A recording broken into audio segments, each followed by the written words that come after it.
Welcome to Stillwater Chronicles. Tonight, we settle into a story about a man who keeps waking up one day earlier. There is something about Wednesday morning that feels permanent, not special, not marked by anything in particular. Just there, solid.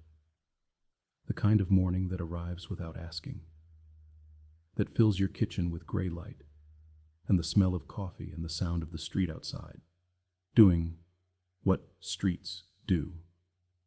Cars pulling away, a bicycle ticking past, a neighbor's door clicking shut, the ordinary machinery of a day beginning. Reid knew this particular Wednesday the way he knew his own hands. He stood at the kitchen counter in his socks, waiting for the kettle. The tiles were cool underfoot, even through the cotton. The window above the sink looked out at the narrow back garden. The fence in need of painting? The two terracotta pots his wife had been meaning to plant since spring. The silver sky pressing gently down on everything. He watched a pigeon land on the fence post and then leave again. He did not think this was interesting. It was simply what was happening, and he was simply there to notice it. The kettle clicked off. He made coffee. He drank it standing. He thought about nothing in particular. Later, he would try to remember if anything had felt different that morning. Whether there had been some signal, some small wrongness in the texture of things, but he would not be able to find one. Wednesday had been entirely, unremarkably, itself. He went to work. He came home. He ate dinner with his wife, Lena, who told him something about a problem with a colleague. Something that would resolve itself, she said, probably by Friday. He nodded. He loaded the dishwasher. He watched 20 minutes of something on television and felt his eyes grow heavy. He went to bed. He woke up, and it was Wednesday. Not the same Wednesday. He understood that almost immediately, though the understanding arrived quietly, without alarm, the way you understand in a dream that you are somewhere you have been before. The light was the same gray. The tiles were the same cool. The pigeon landed on the fence post and left again. But his phone, sitting on the kitchen counter where he always left it overnight, showed a date he had already lived. He stood looking at it for a long moment. He refreshed the screen. The date remained. Wednesday. He set the phone down and made coffee. He was not a man who panicked easily. He was the kind of person who, when something did not make sense, preferred to wait quietly until it did. He had learned this from years of commuting, of sitting in traffic, of watching things that seemed urgent resolve themselves into things that were merely inconvenient. Patience, he had found, was less a virtue than a strategy. So he drank his coffee. He went to work. He moved through the day with the careful attention of someone who suspects they may be dreaming and does not want to disturb it. Everything was the same, or nearly. The route to work was identical. The same lights, the same slow merge onto the ring road, the same canal he crossed each morning with its flat gray water, and the occasional heron standing in the shallows, like a thought that hadn't finished forming. His desk, his inbox, his colleagues saying the same things they had said the day before, though of course they did not know that. He noticed only one thing that was different. His phone had an app he didn't recognize, a small gray icon near the bottom of his home screen, a circle with a dot at its center, like a compass rose simplified to its core. He did not remember downloading it. He pressed it. It opened to a blank screen and then closed again, as if it had decided against whatever it was going to show him. He told himself he must have downloaded it and forgotten. He went home. He ate dinner with Lena, who told him about the colleague problem. The same words, almost exactly, as she had used the night before. He nodded. He loaded the dishwasher. He went to bed. He woke up, and it was Wednesday again.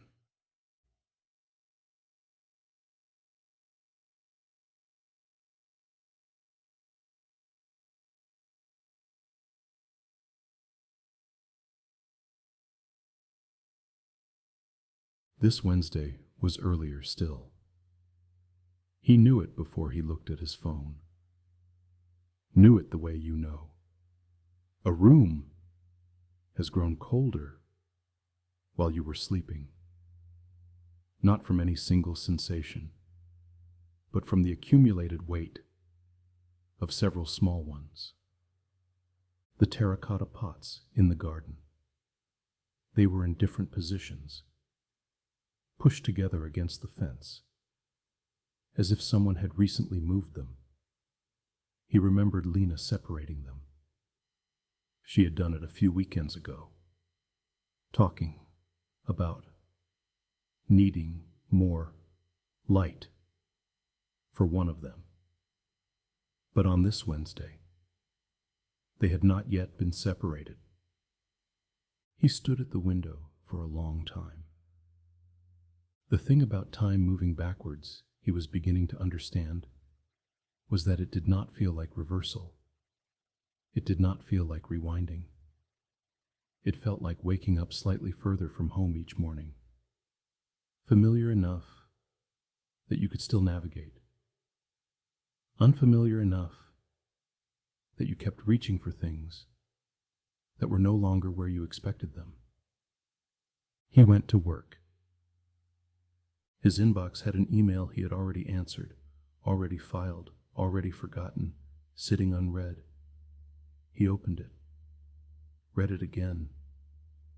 It was from a client he hadn't thought about in weeks. He did not answer it this time.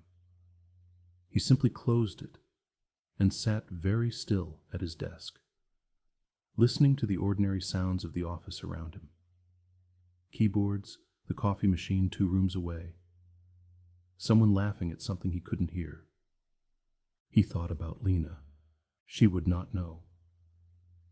She would have no memory of the conversations they had already had, the dinners they had already eaten together, the way she had told him about the colleague 3 times now, without knowing she was repeating herself. She was not repeating herself.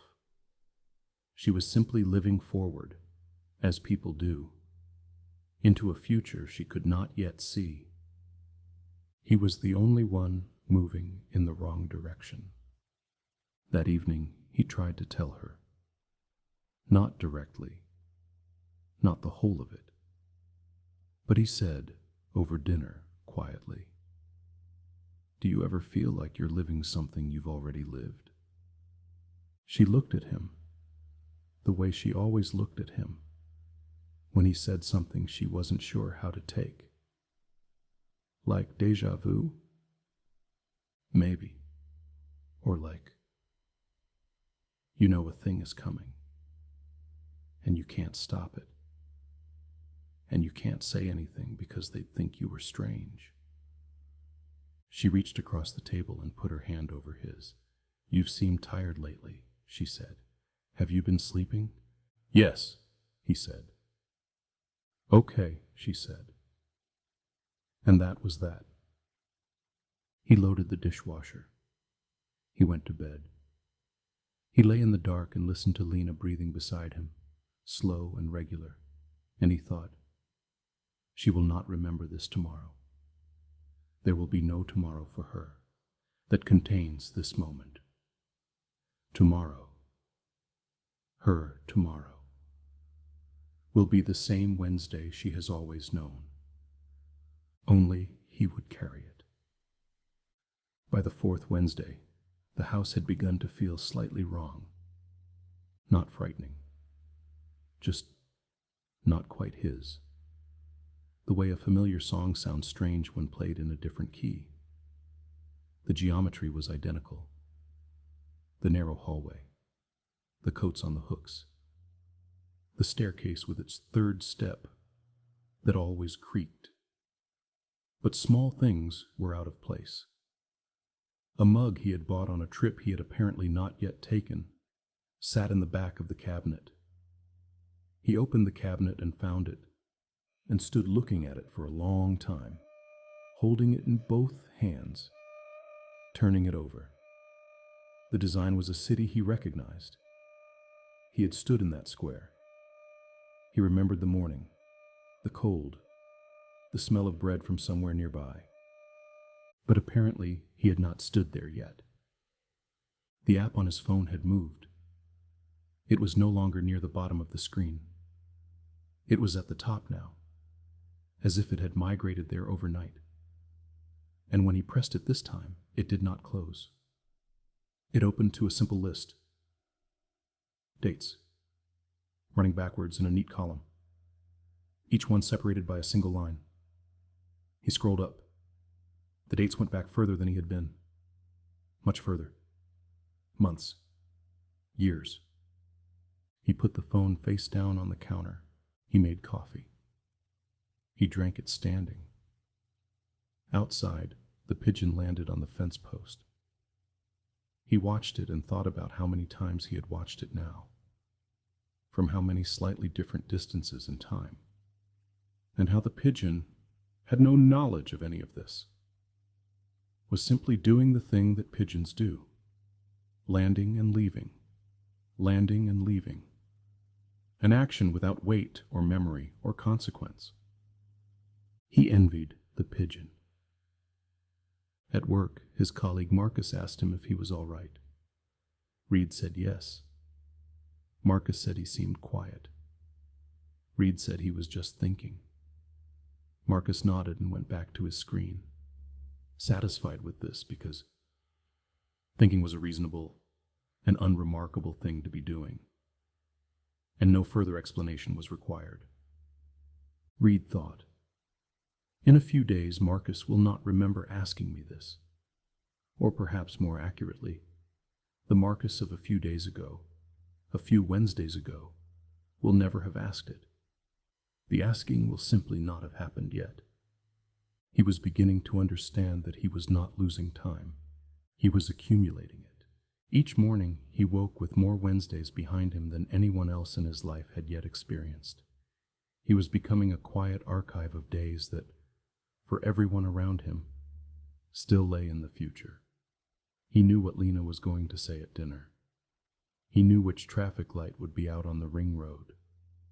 He knew which email would arrive, which conversation would happen in the kitchen at work, which song would play from the radio in the shop he passed each morning on his way to the car park. This knowledge did not feel like power. It felt like carrying something very heavy through a house where all the furniture had been rearranged. On the fifth Wednesday, or perhaps it was the sixth, he had begun to lose count. He did not go to work. He sat in the kitchen for a very long time after Lena left. He listened to the house settle around him. The tick of the boiler. The distant sound of the street. He made a second cup of coffee and then a third. And he sat at the kitchen table and looked at his own hands and thought about what it meant to move through time in the wrong direction. He thought about the mug in the cabinet. He thought about the app on his phone and the long column of dates reaching back into a past he hadn't yet reached. He thought about Lena's hand on his, her voice saying, "You seem tired." And he thought about something else, something that had been growing quietly at the edge of his understanding for several mornings now, like a shape emerging from fog. If each morning he woke one day earlier, then at some point he would wake on a Wednesday that had not yet been Wednesday when he went to sleep.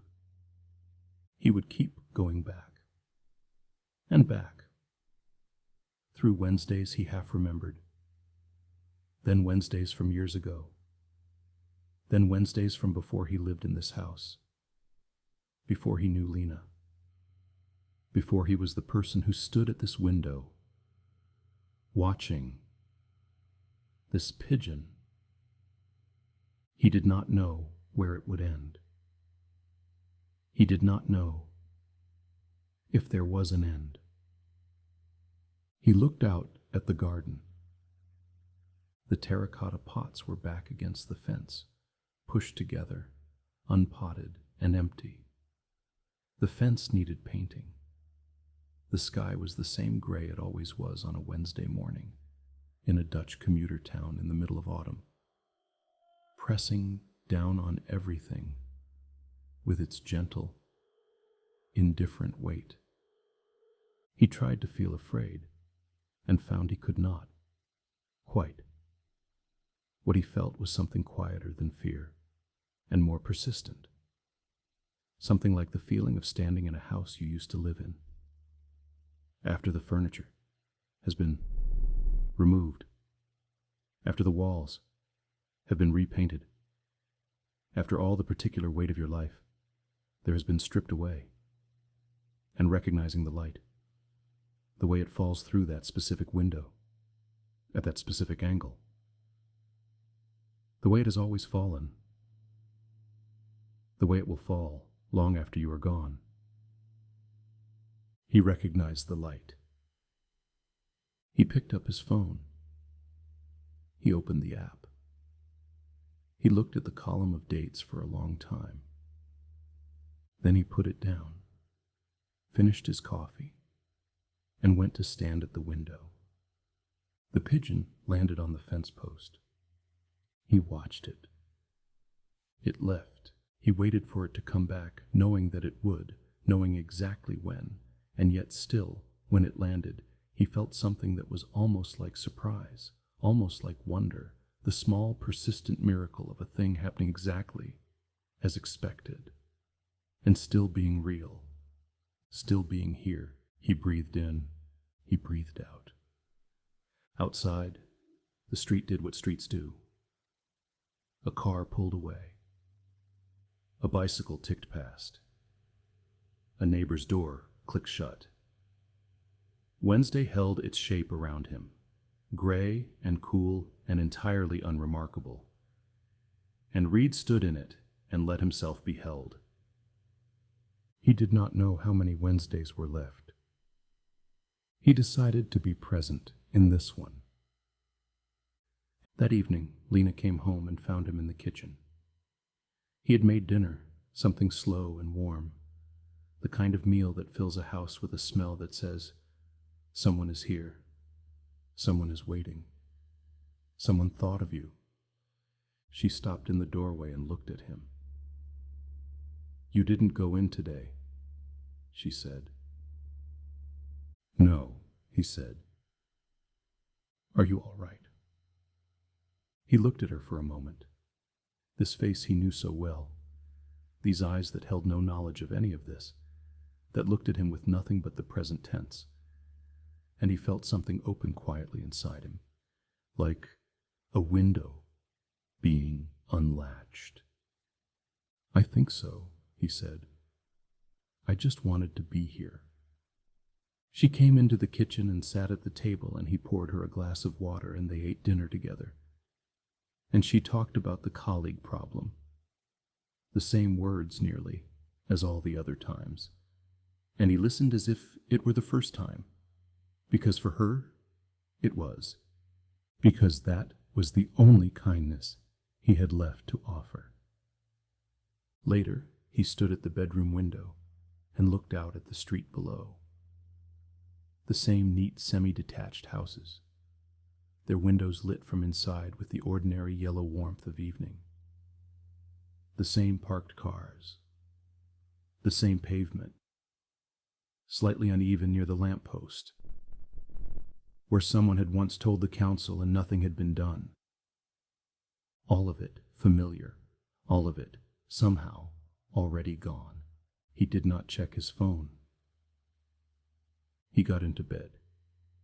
He listened to Lena breathing. He looked at the ceiling, which was the same ceiling it had always been. And he thought about how many ceilings he had looked at, in how many versions of this room, in how many Wednesdays he had left behind, like stones dropped into water. And he closed his eyes. And he did not wonder any more which Wednesday he would wake to. He simply listened to the house, to the street, to the particular sound of a quiet town at night, and let himself be carried gently backward through all the days he had not yet lived, towards something he could not name, but had somehow always been moving toward. The lamppost outside cast its yellow circle on the pavement. The uneven stone waited, and the night was still. Thank you for listening to Stillwater Chronicles, where even the days you have already lived can feel like somewhere new. If the stillness stayed with you, if the gray light of a Wednesday morning settled somewhere inside you, then let it remain a little while longer. Some loops, after all, are not traps. They are simply the shape that time takes when it wants you to pay attention.